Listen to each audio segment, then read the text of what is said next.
Hi, and welcome to What's New with Lean Startup, your go-to source for the latest insights and practical strategies for transforming how your company builds new products and services. I'm Ben Hafele, CEO here at the Lean Startup Company, and in this series, we dive deep into the Lean Startup, exploring how to apply it effectively in today's dynamic business landscape. In each episode, we'll break down crucial concepts, share real-world examples, and provide actionable advice. So whether you're a product leader, a corporate innovator, or a technology executive, you'll find valuable takeaways in every episode.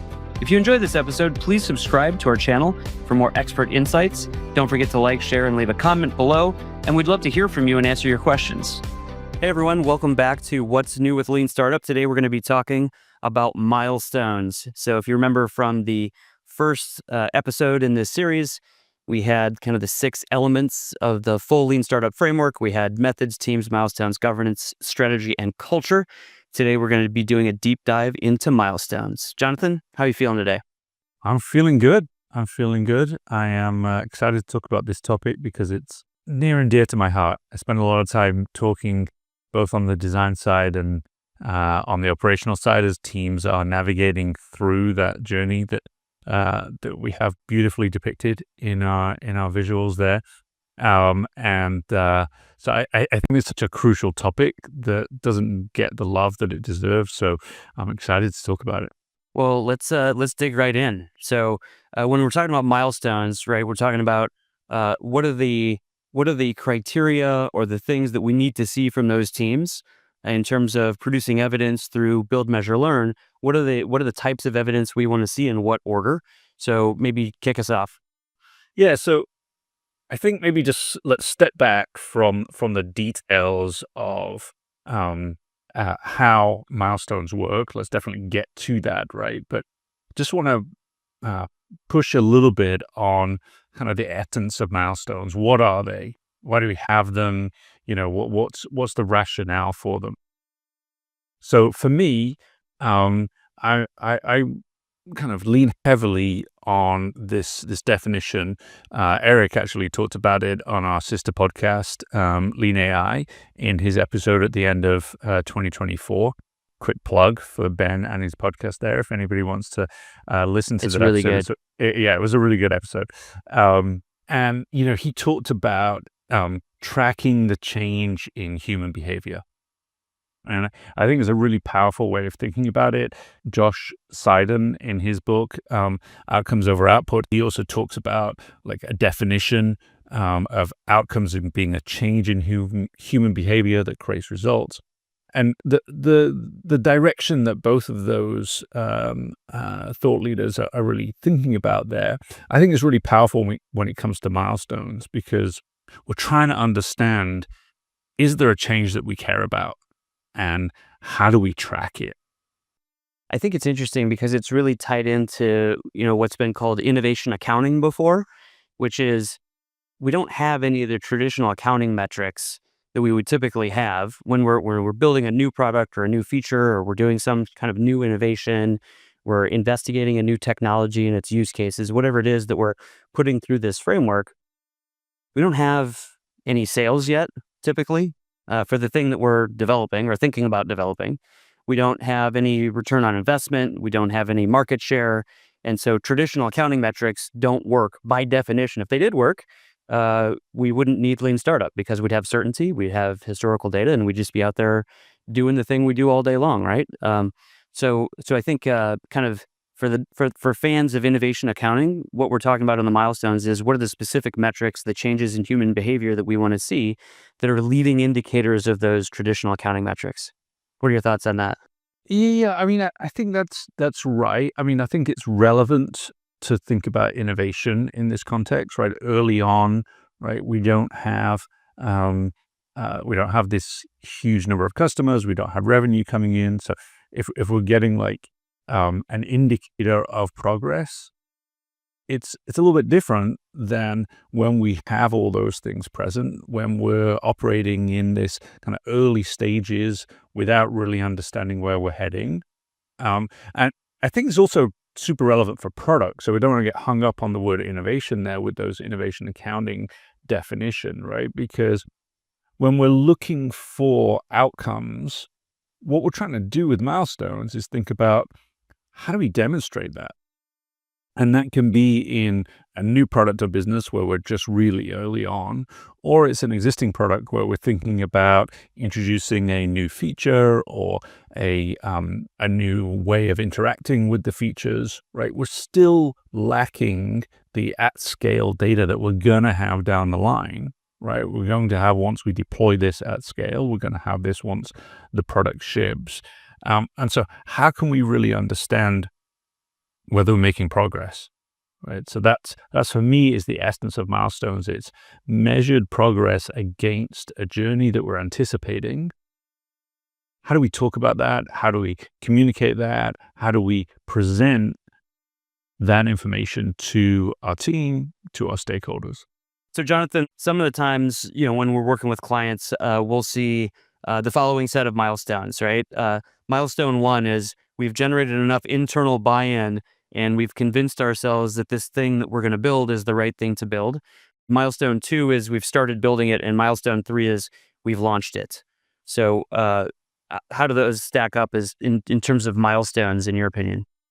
Well, I think what you're getting at there is at the heart of the difference between milestones and gates, right? Because what you're just describing there is essentially a set of transactional moments, right? Like, have you done these things to justify moving forward? So essentially, have you created some output? In this case, we've talked about the product.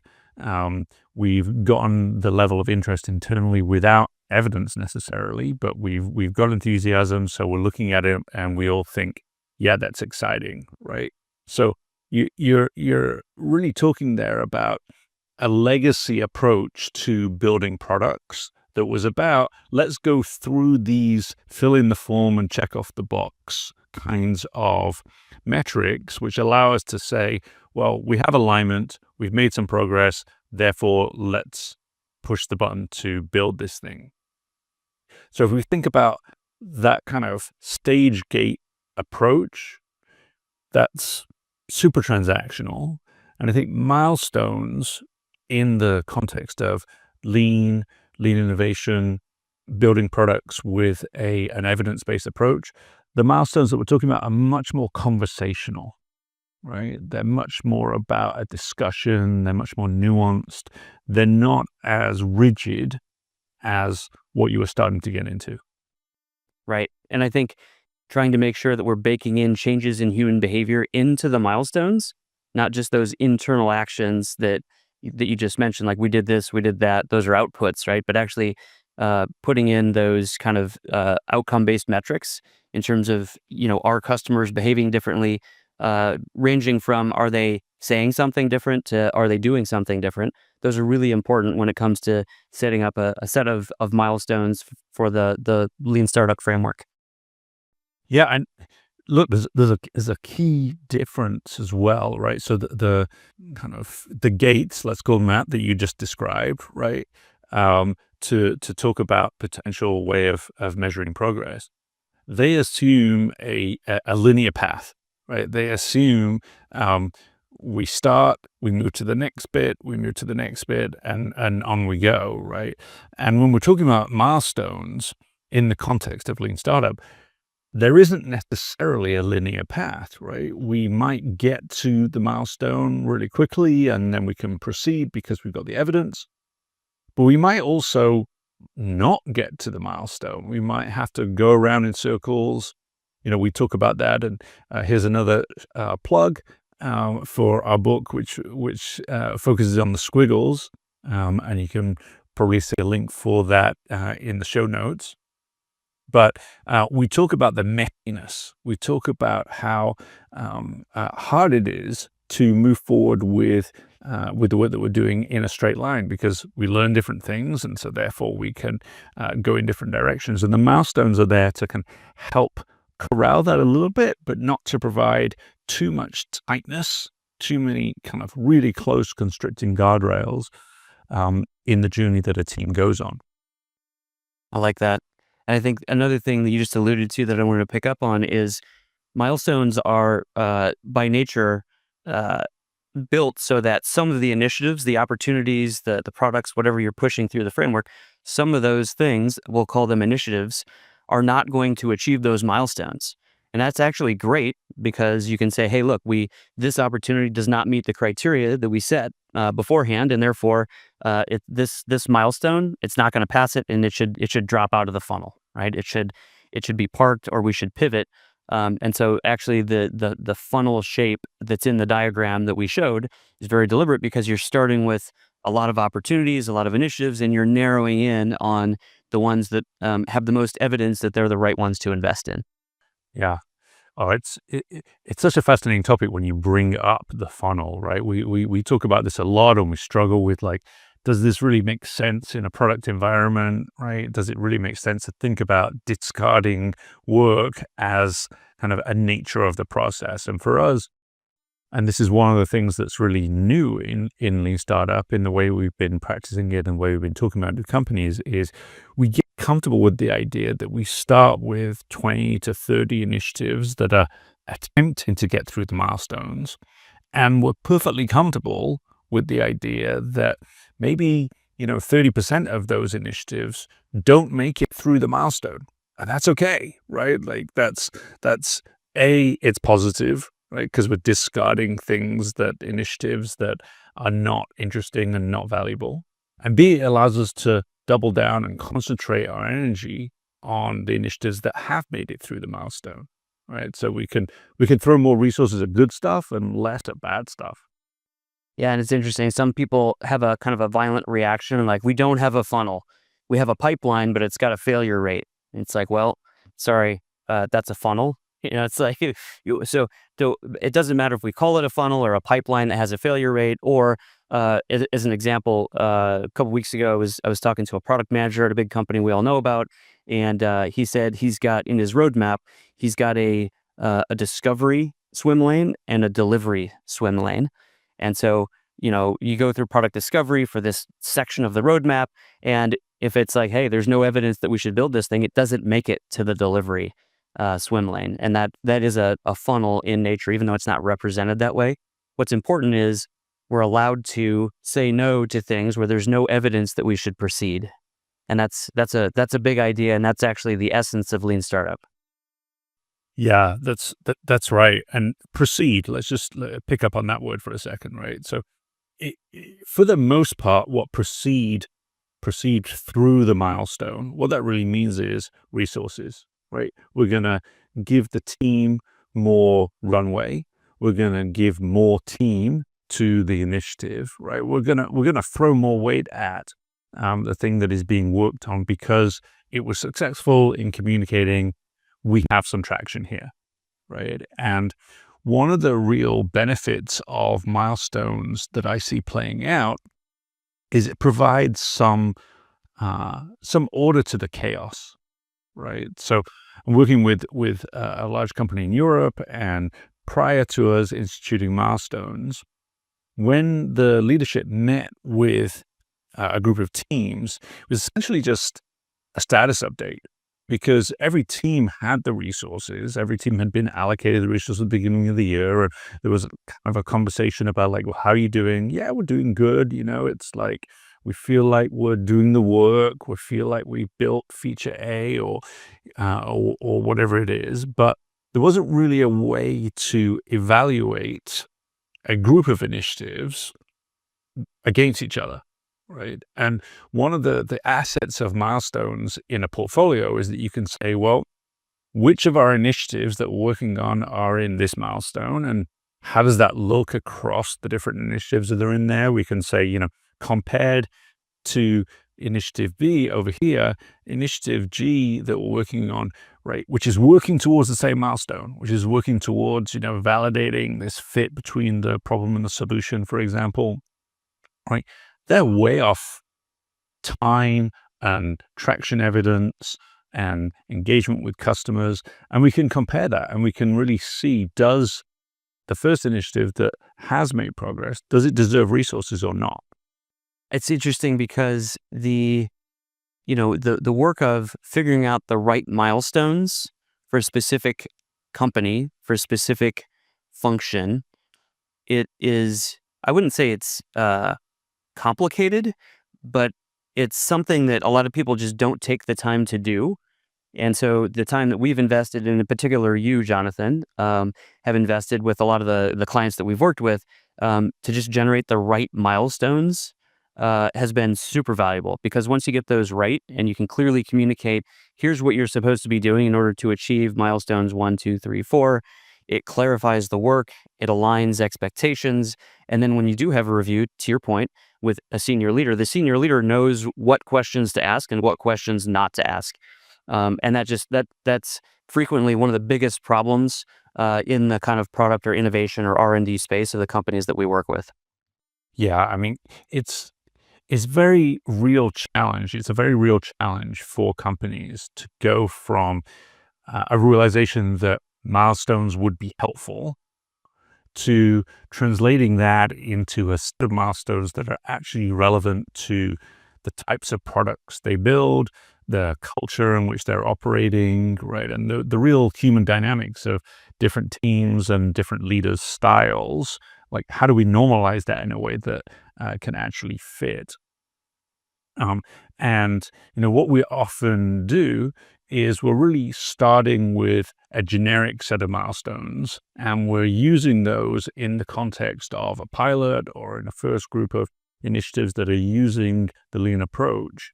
And the organization is learning, well, given how we operate, the way that you're talking about validating a problem, that doesn't really work for us because of these reasons. Like, so for example, when we're working with companies that are operating in a hardware manufacturing environment, it's really important for them to understand the dynamics that might be in play with manufacturing, right, really early in the journey. Whereas, because there are huge implications to, what they need to do to set up a manufacturing line and really support that activity. If it's new, if there's high uncertainty there, that's a little bit different for companies that are operating in a purely digital environment, where how they are going to build is often far less important than whether they should build for the customer. So tweaking that understanding of their environment is a hugely important first step. So, Jonathan, I wanted to pick up on the kind of those generic milestones that we talk about. And so we have a general set of milestones that we use when we go into a company, and we're doing a pilot. And that's also in the work that you do with generating custom milestones for companies. This is kind of the basis of that order of operations. So milestone 1 is what we call the customer hypothesis, which is, do we really understand who the target customers are and if there's an impactful problem to be solved? It's amazing how many teams can just kind of skip that entirely and just go start building things, right? So that's number 1. Milestone 2 then is the value hypothesis, straight out of the Lean Startup book, which is, do we have evidence that this thing that we're thinking about building, or we've actually built in some cases, really addresses the problem we identified in the first milestone? So that's the value hypothesis. Do we have evidence of traction with real customers for this thing that we're doing? Milestone 3 then is the growth hypothesis, again straight out of the book, which is, great, we've got some kind of nerdy early adopters who are interested in our early offering, but do we have the right distribution, the right marketing channels, the right revenue streams? Do we have basically the right go-to-market strategy? And do we have evidence that that's going to work? And then milestone 4 is the scale hypothesis, which is checking the boxes on all the other parts of the business model, which we've been working on all along. It's not like we just think about it at the end, but making sure that we're ready for prime time so that we can go and scale. So that general order of operations, customer value, growth, and scale. Yeah, and so those are a really good starting point, because they give a structure, they give some of that constraint that we talked about, they apply some order to the chaotic environment of an emergent portfolio, right? And they help teams and leaders understand where they are and whether they should support an initiative as they move through those milestones.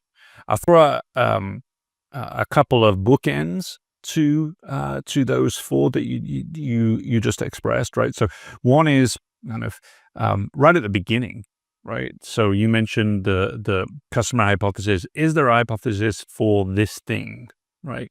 Before we can actually have that conversation, we need to have a discussion about, do we want to be asking any questions about this potential thing, right? So it's kind of a precursor to that M1, the customer hypothesis is this worthy of consideration, right? So that gets into thinking about a backlog. It gets into thinking about strategy, right? Like what are we trying to do? Here are some ideas that we might consider. Yeah.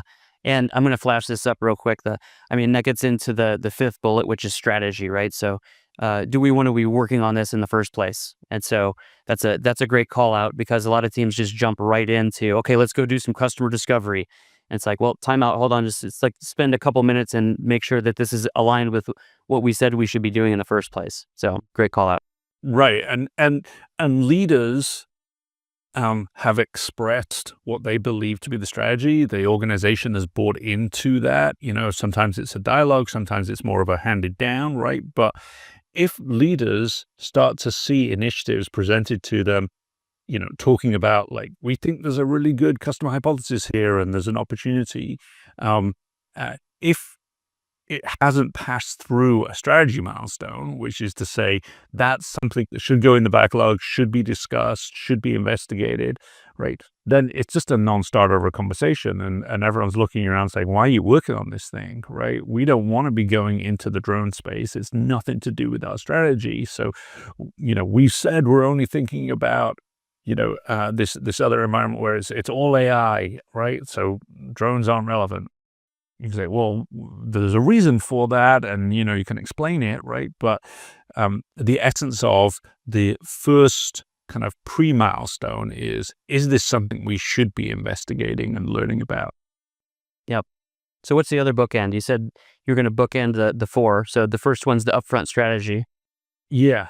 So the four. So you talked about a scale hypothesis, right? So this gets back to the dynamic of searching versus exploring that we talked about in a previous episode. It talked about kind of the journey from trying to understand what the business model might be to executing against that business model.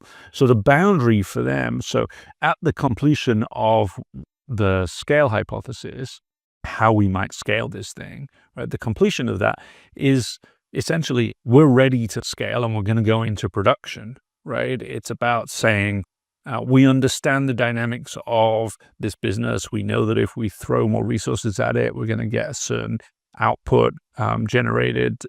We understand how to move those outcomes that we talked about at the beginning. We understand what the changes in human behavior are.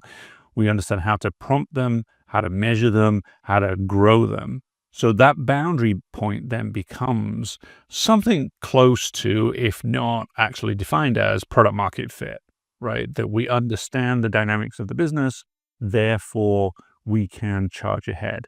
And then we move into a whole new set of milestones that are really more specific to the product's growth plan. So whether that's the product strategy, the business strategy, like how we're going to see return on the investment, etc. So we move into a much more kind of traditional accounting domain there, where we're really thinking about, is this business growing at the rate that we anticipate it growing? Is it delivering the impact? Are the outcomes continuing to show themselves? So those are kind of a different set of milestones that are much more specific to the product, as opposed to consistently used by all initiatives in the portfolio. Yeah. All right. So we've talked about kind of a general overview. Let's talk about maybe some mistakes or watchouts that we've seen when companies are trying to establish milestones. And the first one that comes to mind for me is, each one of these milestones, we're trying to blend desirability, feasibility, and viability in an appropriate amount into kind of each one of these milestones, in my opinion. And I would say, in general, not in every case, in general, companies tend to way over-index on feasibility and viability early, at the expense of desirability. So, and this actually, there's a question that came up in New York City a couple weeks ago when we were presenting this full lean startup framework, which was basically, when do we get into ROI? Like, do we have to have a big spreadsheet with lots of tabs and a 10-year forecast, right? In order to even start this thing. And that's the temptation, is to say, well, if if this thing isn't viable from the beginning, we shouldn't even worry about desirability and feasibility because we're not going to make any money. And that's a big mistake in a lot of cases because we don't even know who the customer is or what problem is impactful to solve in a lot of cases. And so talking about ROI at that early stage is irrelevant. It's waste. It doesn't make any sense. And so I would say a big mistake, for our listeners out there to kind of avoid is making sure that we're testing for desirability up front, which is both like, does this problem exist in the first place? Like desirability of solving the problem, regardless of how we solve it. And then also desirability defined as the desirability of our specific solution to that problem. Kind of making sure you're focused a little bit more on that up front, because if those things aren't true, it doesn't matter if it's feasible or if it's viable, because like there isn't a problem to solve. Hi everyone, Jonathan Bertfield here from Lean Startup Company. Thanks for listening to this episode of What's New with the Lean Startup. If you're a product leader developing solutions in an agile environment and you're eager to inject customer centricity into everything you build, we'd love to have you join us for a 2-hour online workshop. In the workshop, we'll cover how to identify and frame validated customer problems that your product can solve for, how to define MVPs and develop hypotheses, and the relevant metrics to test them. In short, you'll gain actionable insights into how to integrate the mechanics of customer centricity into your product development process. We'll do all of this with hands-on exercises and real-world case studies. If you're interested in attending one of these workshops, register using the link in the show notes so we can send you dates for our upcoming sessions. I hope to see you there. All right, let's get back to the show. And so I agree, right? Like, obviously what you said is super important. Like, we don't want to be building stuff that we're really excited about, the numbers all add up, but our customers don't actually care, right? We want to avoid that, like, absolutely, right? It should be a golden rule. Because then those numbers are false. Like all the numbers in your spreadsheet, if the first time you show your solution to a customer, like, nah, not interested, those numbers don't mean anything all of a sudden. Yeah, it's amazing how every time anyone presents a business case that they're really excited about, the numbers work, right? It's amazing. Cash flow positive in year 3. It's all coming together, right? But like, it's a fiction, sure, right? Like, I get that, right? Here's my nuance on it, right? Just to avoid us getting into like dogma, right? And this gets to at the heart of how we design and create the milestones. In many organizations, it's actually really valuable to have a sense of a get at the size of the market, a get at a likely return, right? Like, what's another analogous product that we can look at, or a business, and we can say, this is in the same category as, so therefore here's a range of, right? So what we're talking about here is, often if we're getting a team through the first milestone, it's like, should we spend the next 50,000? Should we add 2 more team members, right? These aren't like massive company changing decisions, right? And they shouldn't be, right? They should be fairly micro decisions. It's like, is this interesting enough for us to pursue? And the nuance that I'll add to your description of like emphasize desirability is like, don't forget about feasibility and viability in that first milestone work. Like, introduce it, but put those caveats that it's fiction, right? We don't know exactly, and we haven't tested out the API calls or the AI delivery response, or we don't know the quality of the data yet. But right, here's our best guess. If it's framed in that way, then we can have a meaningful conversation which says that's a useful milestone for us to get through, because we've got a balance of evidence and gets and like prediction. Yeah. Yeah. And it's interesting. I mean, sometimes we'll use the term desktop feasibility or desktop viability. In some cases, with some of our clients, I've said, spend no more than 1 hour evaluating viability at this point. Like, go for it for an hour, put a spreadsheet together. Here's a template even, right? Like, put your best guess in there, but anything more than an hour on this particular project is going to be a waste. So like, it's basically, if there's a 1 out front, how many zeros? Like, just what's the order of magnitude? And then as we get into it more in the future milestones, we can sharpen the pencil a little bit. I do think that, and you actually mentioned this when you were a guest on the Lean AI podcast, there's also cases where you do want to have feasibility up front, and the AI space is really one of them, right? Where for a lot of the things companies are working on, it's just kind of common knowledge what can be built and what can't be built. And that's just not the case when it comes to AI. So in a lot of cases with our clients that are working on AI, we actually emphasize feasibility up front to make sure we have a AI engineer, some data people who are guiding us in terms of what can be built in the first place. Yeah. I'm glad you brought up that episode of the AI podcast because that was clearly the best one in the series, right? In series one, it was standout. But what you're describing there is an important part of the design process, right? Which is um, in the context of our environment and our the way that we work. Like a watch out that I want to highlight is just relying on an out of the box set of milestones, right? So some of the work that we do with organizations when we're going through this process of essentially designing the framework to fit their organization, what we do is we'll look at, 5, 10, multiple examples of other frameworks with appropriate milestones and the definitions within them. And we'll say, okay, what do we think about how company X has done this? What do we think about how G did it? What do you think about how Procter & Gamble have done it, MasterCard, any of these companies that have used this approach where they're avoiding stage gates but building kind of evidence-based milestones? What can we learn from them? Is that how we operate in our environment? And so, there's a company that I work with over the last couple of years. Rather than talking about the customer hypothesis, what we talked about was problem validation, right? And so we're able to talk about the work that's happening in that first milestone, not just about the customer, although the weighting of evidence is heavily in balance, heavily in favor of the customer. But we're also talking about market and approach. So if we go into this market, how might we build for it? What's the opportunity here? What's the scale that we're talking about? Do we have a sense of it?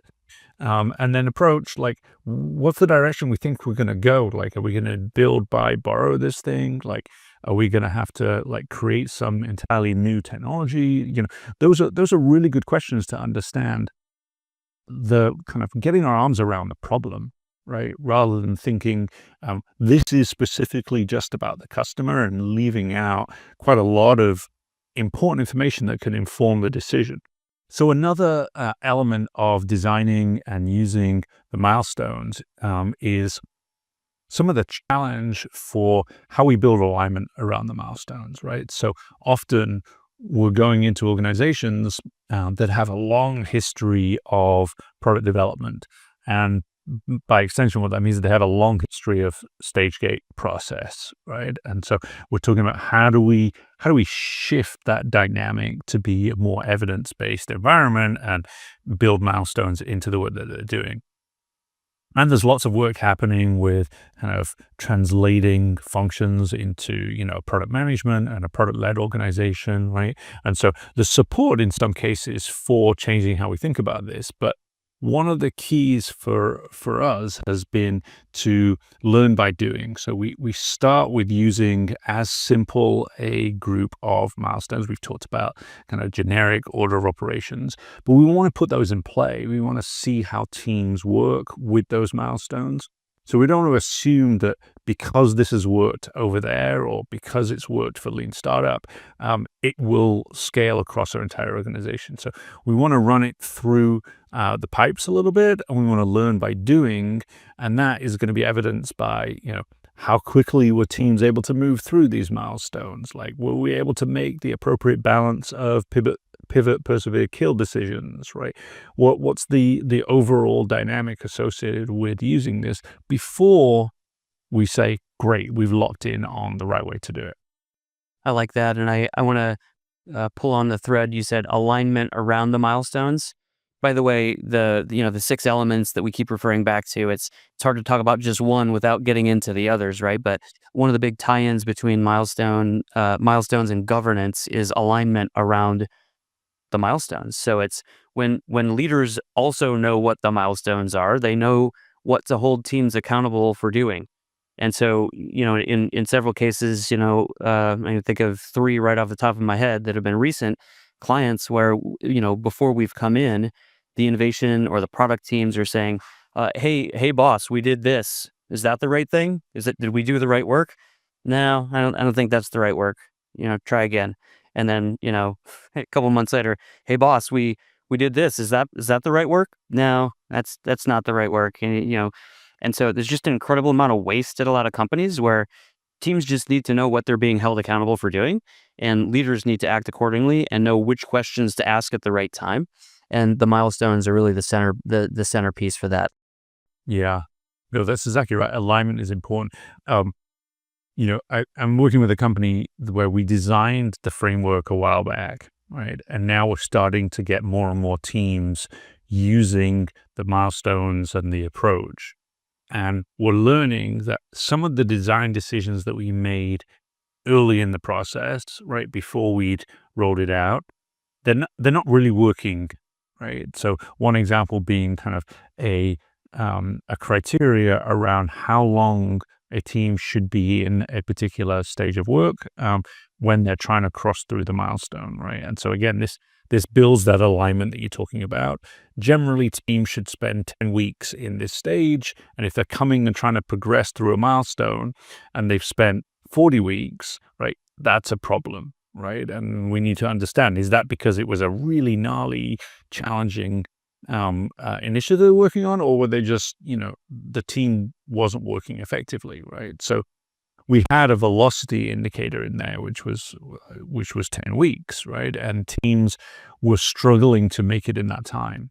And so it's really important to keep an eye out for those metrics or those elements of the milestone that aren't working. And so we're in the process right now of shifting it from a generic, a declared velocity for the teams moving through the stages to a team setting their own and committing to that, right? So we're now holding the teams accountable to something that's really specific to them. So when they come to the milestone, they own some of the elements of that threshold rather than it being imposed on them. So the big picture there for me is it's not a build once, set it, and then forget it. It's a build it, learn, keep iterating on those milestones so that you continually tune it to deliver the kinds of outcomes you're hoping for. Totally. And just to go back to the 6 elements, even, that the strategy piece out front, what should we be doing in the first place? That changes over time, right? And it can change within a year, and definitely changes within 5 years. And so, back to, you can't really talk about one element without talking about all the rest. As you change your strategy, those milestones need to be updated accordingly as well. I'm going to call out one of my biggest observations in terms of how teams use the milestones and the challenge that they face. Again, you've been hammering on this, and I think it's really important that each of those 6 is kind of intertwined closely with the others, right? But I'm going to call out culture as something that's really important in the context of milestones. So one of the big failure points is, it doesn't matter really how well we've documented the milestones. It doesn't matter how much alignment we have on, what's necessary. If there isn't the establishment of kind of a cultural confidence to actually work in the framework which we developed. So the easiest one to think about there is killing an initiative, stopping an initiative, parking an initiative. The dynamic that we have to put in place as we're narrowing that funnel, right? We're saying we're going to have less initiatives going to the next milestone than we're in this milestone, because that allows us to double down, right? What that demands is that teams are comfortable saying, we haven't got traction to move through the milestone. And leaders saying, great, thanks for helping us understand whether this initiative was worthy. Look at all the money you've saved by not letting this move forward, and therefore kind of wasting a lot of resources and opportunity, right? That takes more than a process. That takes cultural reinforcement by leaders takes teams doing it, and people aren't pointing at them and say you failed. They're saying, great, now what's the next thing you're working on? Yeah, I like that. And I mean, that's, even in even in the product context, right? And I'll just go back to the product manager I referenced earlier in the episode. There's that product discovery swim lane, and then there's the delivery swim lane. And in product discovery, teams need to know that if there's not enough evidence for building this next chunk of the roadmap, they have to be able to say, look, we haven't found evidence. We shouldn't build that. It should not go into delivery. And so you're totally right. And I love the call out on, it doesn't matter how much we document the milestones, because that's often seems like in a lot of cases what companies want is let's just make sure these are really well documented.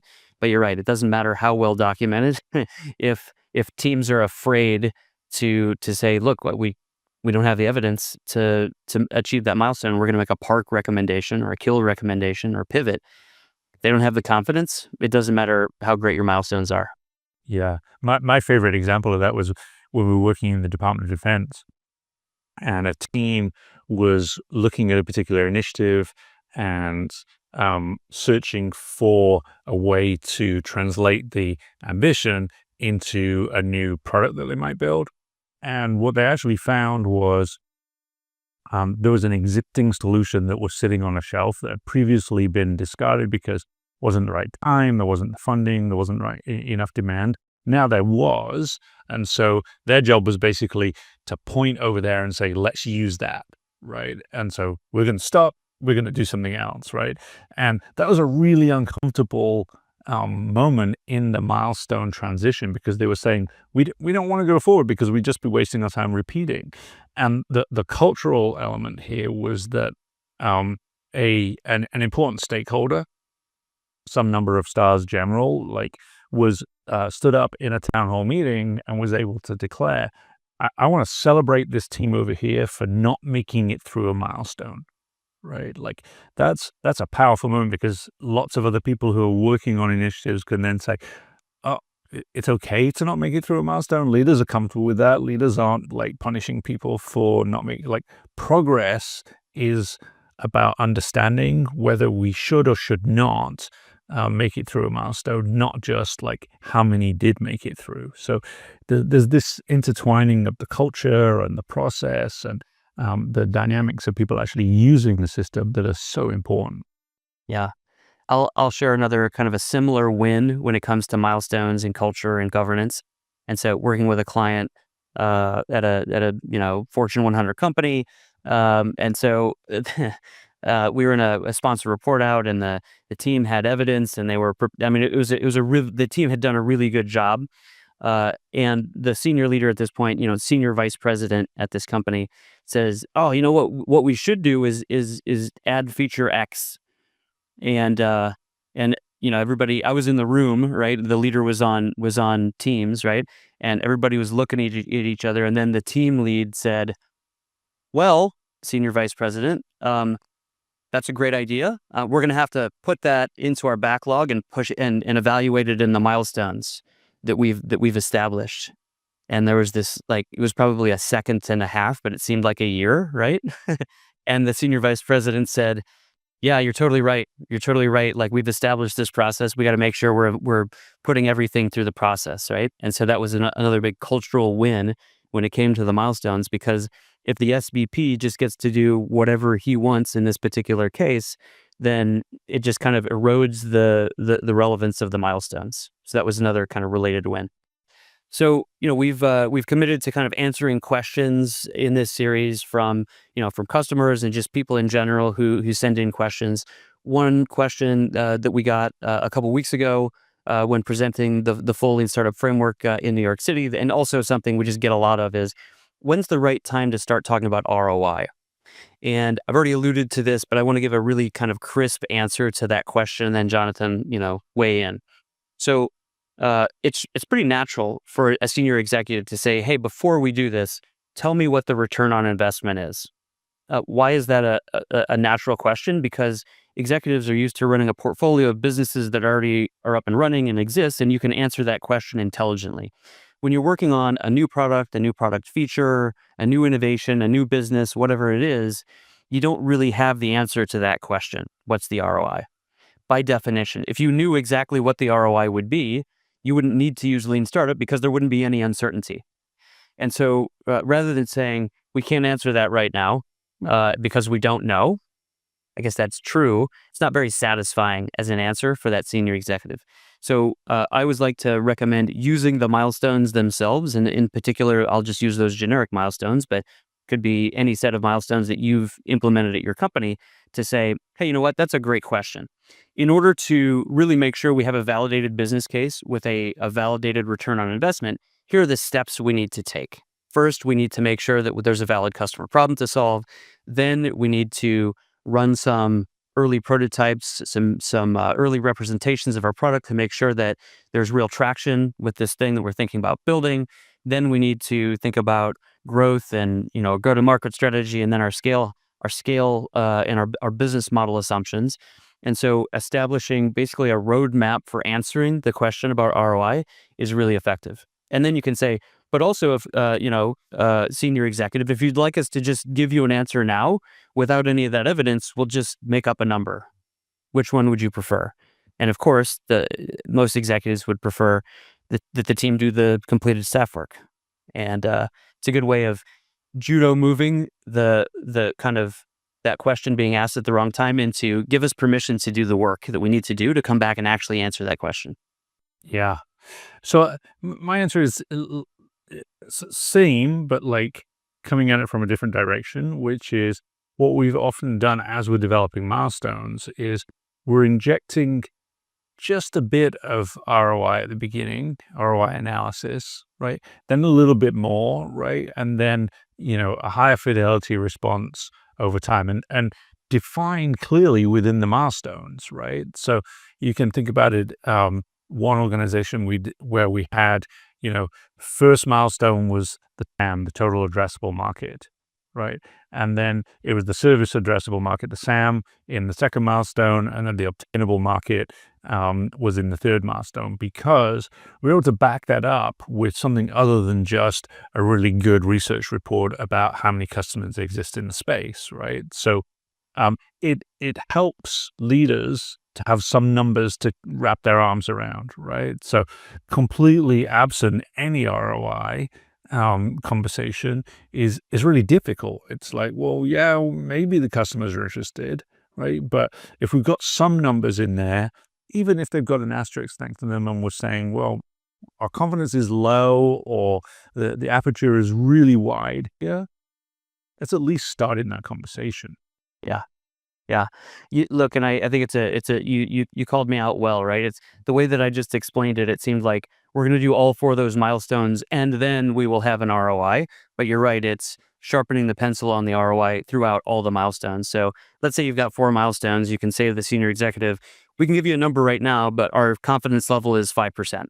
And if we can do the milestone 1 work, our ROI projection will be 20% confident, and then we'll be, and again, I'm giving arbitrary numbers, right? But it's increase. The whole point of doing the work is to increase your confidence that there is a valid ROI that's not just something we made up in a spreadsheet. Or to your point earlier, there is no ROI because it couldn't make it through a milestone, so it's 0, and we avoided building something nobody wants in the first place. Yeah, and look, some organizations who are early in their journey of changing the way that their approach here, they demand that you have a business case early on, right? It's just part of their process and it's not changeable, right? And so there's a challenge there. And the way that we've overcome that challenge with many organizations is we're saying, okay, let's put a business case together, right? But we're also going to dictate which of the elements of that beautifully crafted 12-tab P&L that's in Sheets or Excel was saying, this is the key driver that is high uncertainty, right? Like churn rate, right? Or price point in year 7, right? This is the thing that makes the big difference in terms of whether this is going to actually deliver a meaningful ROI.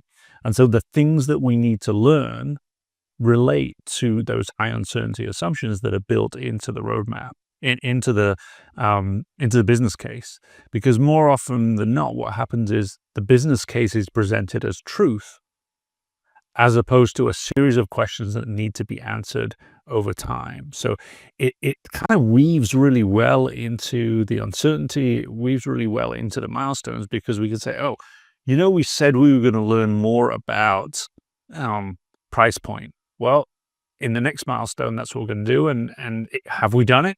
Right? So it supports the ROI model without committing to we have all the answers. Yeah. And I think one point that we failed to state for the record in this episode, and something that you remind me of frequently, because in your work you're frequently building in pathways for this, is not every initiative needs to start at the beginning of the milestones, right? So it could be that, hey, you know what, for this particular type of new product feature or new innovation or whatever it is, we don't have to do the first milestone or 2 milestones, because we've already done that work, and we don't want to just put people through the paces and the busy work of doing build, measure, learn on these milestones when there is no uncertainty. And so kind of building those paths in to say, for any initiative, where is it in the milestones right at the beginning, and then let's start there, is a really powerful idea. And it's also lean.